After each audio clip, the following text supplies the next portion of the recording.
मैं तुम्हारी आंखों में दोबारा देखकर ये कहना चाहता हूँ कि मैं तुमसे मोहब्बत करता हूँ। मैं भी। खबरदार से मुझे हाथ लगाया। जवेरिया, क्या बात है बेटी, इतनी चुप चुप क्यों हो तुम? जीवदत्त की वजह से दिल घबरा रहा है अम्मी। सुबह सवेरे निकल गया था और फोन भी नहीं उठा रहा, बिल्कुल खामोश हो गया है अंदर ही अंदर। काम काज की टेंशन है बेटी, अभी तक सब सेट ही नहीं हो पाया, इसी बात के हवाले से परेशान रहता है। सब ठीक हो जाएगा। बस वो उदास ना हो, खुश रहे हमेशा। हाँ देखो वो आ गया।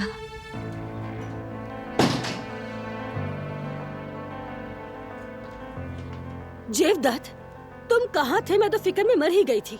कोई ऐसा करता है क्या? आ गया मेरी जान, आ गया मैं। क्या हुआ जीवदत्त, सब ठीक तो है ना? मुंह क्यों उतरा हुआ है? समझ नहीं आ रहा कैसे बताऊं मैं तुम्हें जवेरिया। बेटा सब खैर तो है ना? अब बता भी दो, क्या बात है?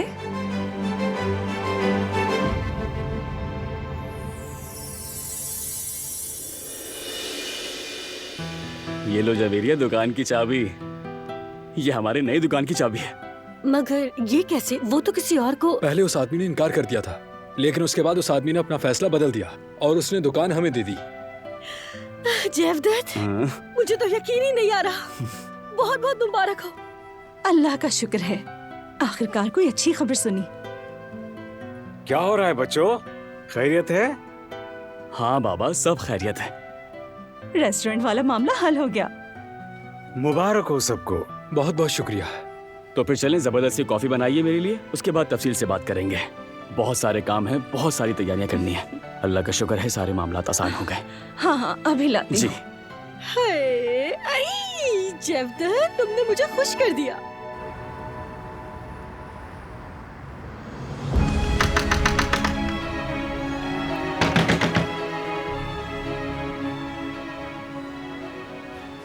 कहीं अपना इरादा बदल तो नहीं लिया इन्होंने?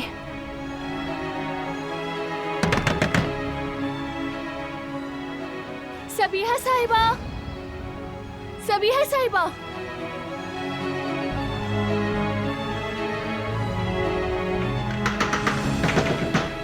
सबीहा साहिबा, दरवाजा खोलें प्लीज। दरवाजा खोलें प्लीज।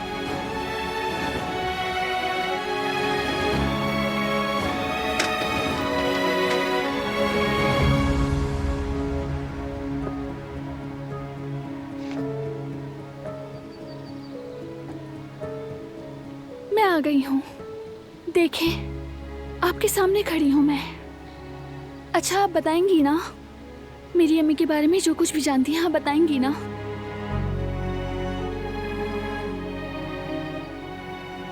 कोई भी इंसान ऐसी खाली हकीकत के साथ जिंदगी नहीं गुजार सकता। आप मेरा दुख बेहतर समझ सकती हैं, प्लीज मेरी मदद कीजिए। बताएं अम्मी कहाँ हैं, प्लीज बताइए।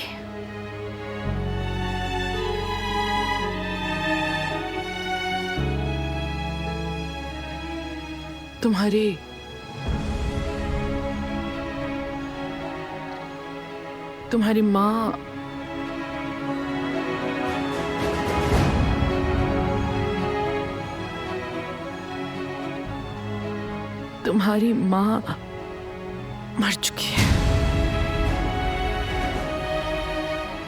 क्या?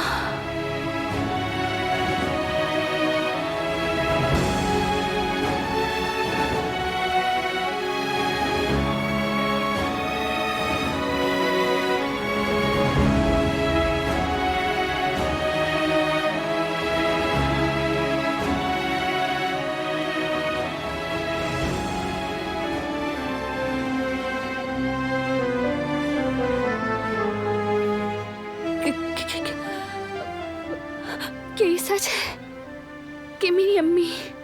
हाँ, वो मतलब तुम्हारी अम्मी अब नहीं रही। नहीं नहीं नहीं, ऐसा नहीं हो सकता। अगर ऐसा होता तो मैं महसूस नहीं करती क्या? अगर वो सांस नहीं ले रही होती तो मेरा भी दम घुट जाता। ये सच नहीं है, आपको जरूर कोई गलत फहमी हुई है। मेरी अम्मी मरी नहीं है, वो जिंदा है, वो मर नहीं सकती। ऐसा नहीं है। बहुत अफसोस है मुझे।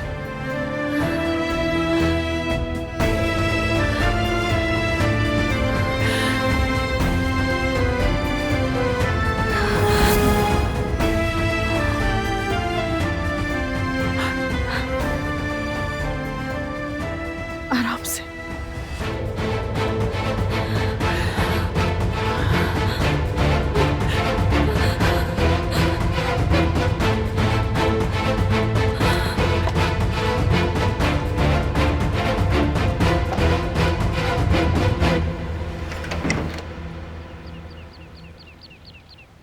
मेरी बात क्यों नहीं सुनती तुम? क्यों हर बार अपनी मर्जी करती हो? कितनी बार कहा है मैंने कि उस औरत से दूर रहना है तुमने।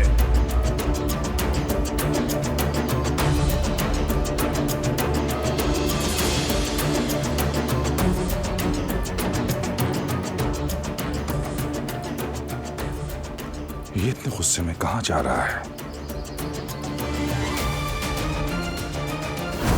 सईद का क्या कहना है? क्या उसे भी पता है कि इसरा यलमाज वहां काम करती थी? नहीं, उसे नहीं मालूम बाबा। इसरा यलमाज, सईद, क्या चक्कर चल रहा है इनके बीच? कुछ ना कुछ तो गड़बड़ जरूर है।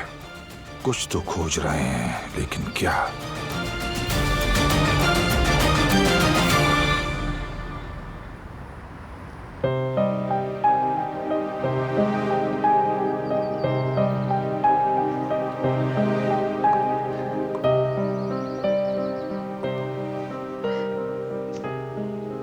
लो, बेहतर महसूस करोगी तुम।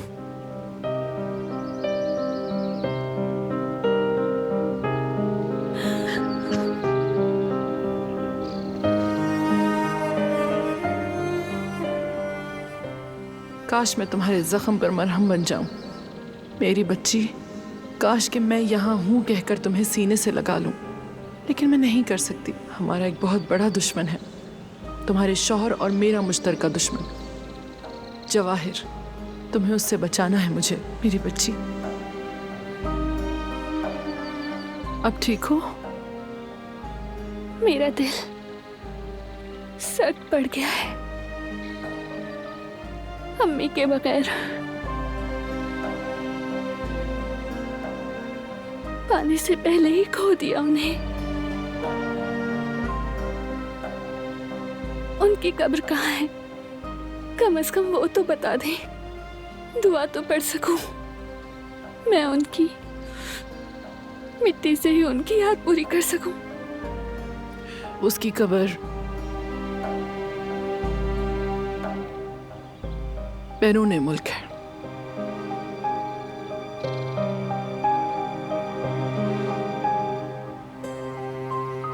अजीब बात है, मैं समझ रही थी कि उन्हें गले लगा सकूंगी, मैं उनकी खुशबू को सांसों में भर लूंगी, लेकिन मेरे हिस्से में तो सिर्फ उनकी मिट्टी आई है। मुझे मेरी अम्मी को देखना नसीब ही नहीं हुआ।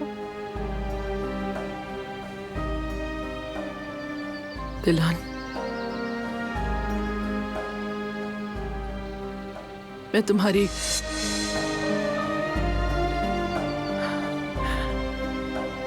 तकलीफ को अच्छी तरह समझती हूँ।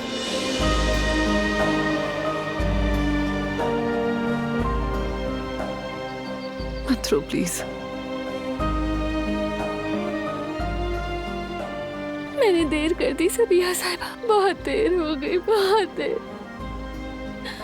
अगर 1 साल पहले ये बात पता चलती तो फिर भी मैं उन्हें ढूंढ लेती, उनसे मिल लेती। मैं पिछले साल ही उन्होंने हुमा अम्मा को फोन किया था। उस वक्त तक वो जिंदा थी, मगर मैं पहुंच न सकी, उन्हें सलामत न देख सकी। ये क्या हो गया? हम क्यों न मिल सके?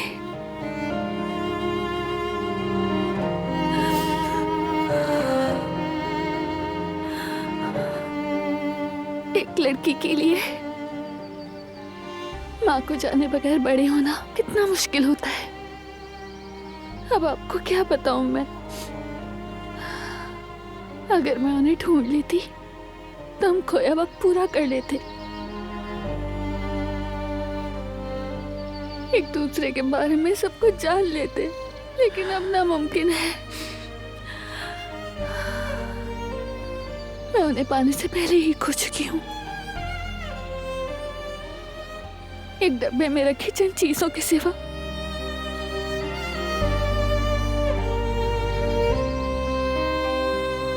मेरे पास उनकी कोई याद नहीं। मैं जब भी आंखें बंद करती हूँ तो उनका चेहरा भी याद नहीं आता, ना उनकी आवाज, ना उनका अक्स। मैं तो बस अंदाजे लगाती हूँ उनकी आंखें।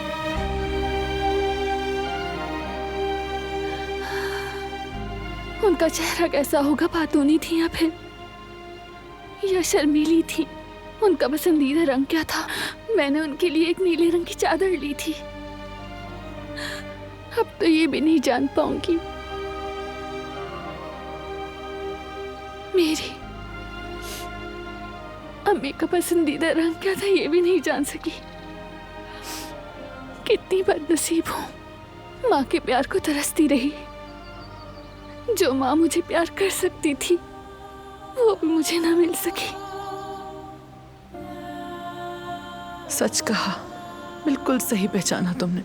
मुझे नीला रंग ही पसंद है, क्योंकि बचपन में तुम्हें भी नीला रंग बहुत अच्छा लगता था। मैं अब सह नहीं सकती सबिया साहिबा, मुझसे अब और बर्दाश्त नहीं हो रहा।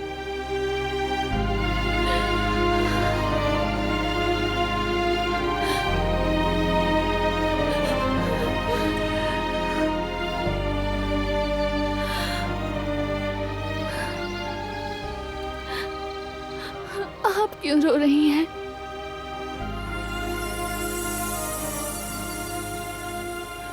क्योंकि एक माँ जिसने अपना बच्चा खोया हो वो ही इस दर्द को समझ सकती है बहुत अच्छी तरह।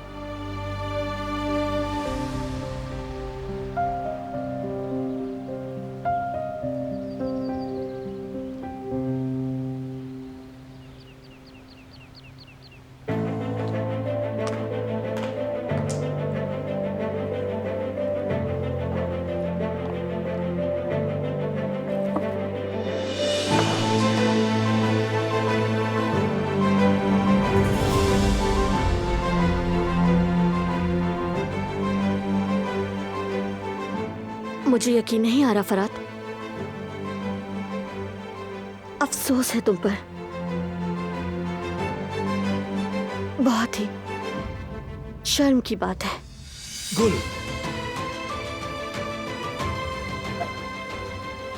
तुम बिल्कुल गलत समझ रही हो। तुम्हें समझना चाहिए मेरी सिचुएशन को। जो सुनना था सुन लिया और अच्छी तरह समझ गई। दारिया से बात कर चुके हो। गुल, ऐसी बात बिल्कुल नहीं है। प्लीज मेरी बात सुनो। हाँ, गुल बेटी, कहाँ हो तुम? ये बिजनेस मैटर है, इसके अलावा कुछ नहीं। बस इतना जान लो।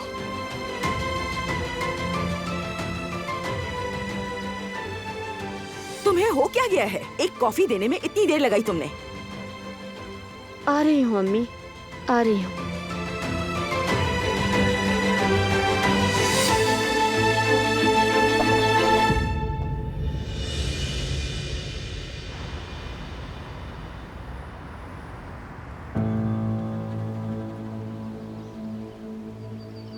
कैसे बर्दाश्त किया आपने ये दुख?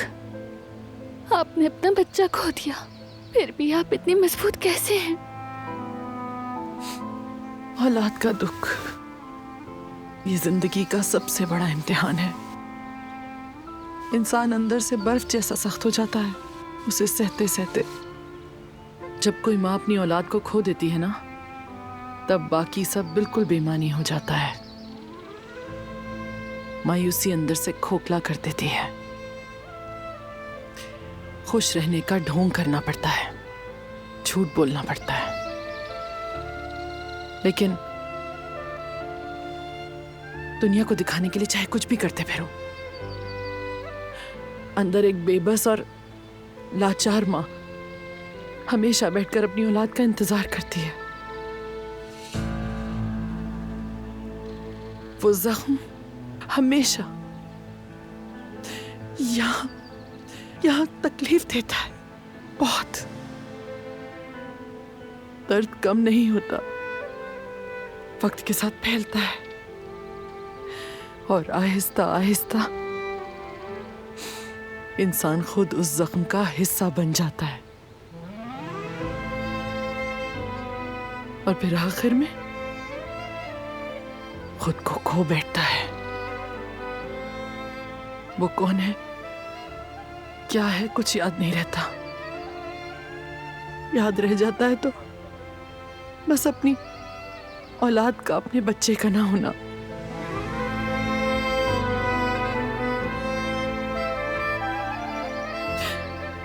तुम्हारी माँ ने भी ऐसी ही जुदाई झेली है मेरी जान। प्लीज बताएं, प्लीज कुछ तो बताएं। मैं उन्हें देख नहीं पाई, लेकिन कम से कम आपसे ही सुन लूं। उनके बारे में सब कुछ बताएं, मत छुपाएं, प्लीज। तुम्हारी माँ एक टूटी हुई औरत थी। दुनिया के तूफान ने उसे चिकनाचूर कर दिया था, परेशान कर दिया था। उसकी जिंदगी सिर्फ दर्द बन के रह गई थी। दरवाजे बंद करके मेरी बेटी के आगे रोती थी, चिल्लाती थी, चीखती थी तुम्हें याद करके। वो तुम्हारे बाप ने उसे कहा तुम मर चुकी हो, तब भी उसने हार नहीं मानी। जानती हो क्यों? क्योंकि उसे उम्मीद थी, चाहे मामूली ही सही, लेकिन वही काफी थी उसके हार ना मानने के लिए। उसने बहुत कोशिश की तुम तक पहुंचने की। वाकई में? हाँ बेटी। दिलान, शायद हम दोनों एक जैसे हैं बेटा। हमें हमारे सिवा कोई नहीं समझ सकता। अगर माँ बेटी की हैसियत से हम अपने जख्मों को एक दूसरे में ठीक करने की कोशिश करें, तो तुम्हारा क्या ख्याल है, क्या ऐसा मुमकिन होगा?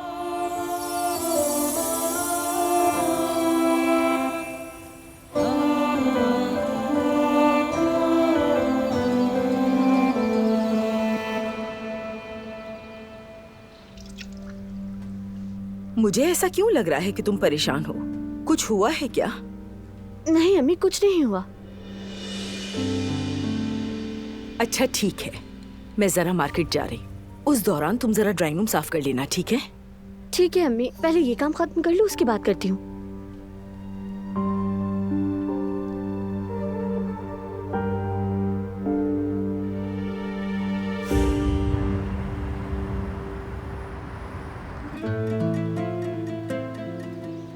क्या कहती हो दिलान? क्या हम इस रास्ते पर एक दूसरे का साथ दे सकते हैं? हर इंसान दूसरे के लिए अच्छा साबित हो सकता है, लेकिन उससे हकीकत तो नहीं बदलती ना। मगर अगर आप वाकई मेरी मदद करना चाहती हैं,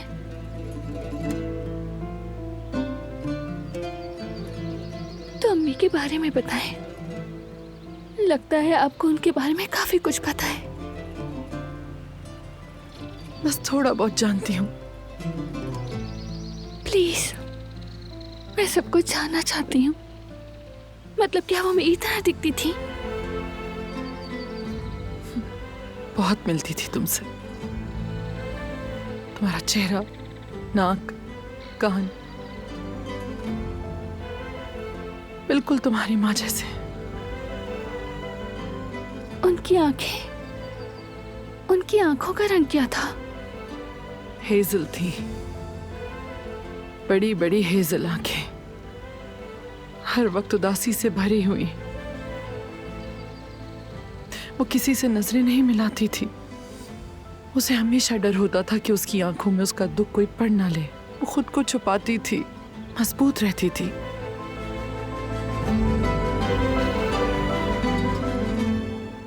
बहुत बहादुर औरत थी तुम्हारी माँ। उसकी जिंदगी का वाहिद मकसद सिर्फ तुम थी। क्या वो मेरे बारे में कभी बात करती थी? करती थी। तुम्हारा जिक्र तो हर बात से पहले और हर बात के बाद होना ही होता था। हर किसी को बताती थी तुम्हारे बारे में। तुम्हारी माँ को हमेशा यकीन था कि तुम दोनों जरूर मिलोगे,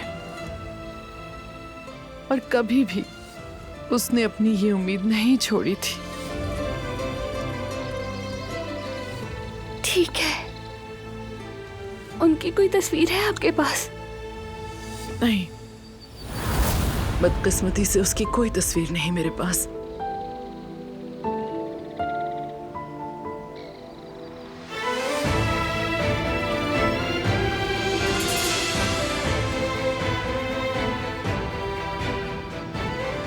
दिलान,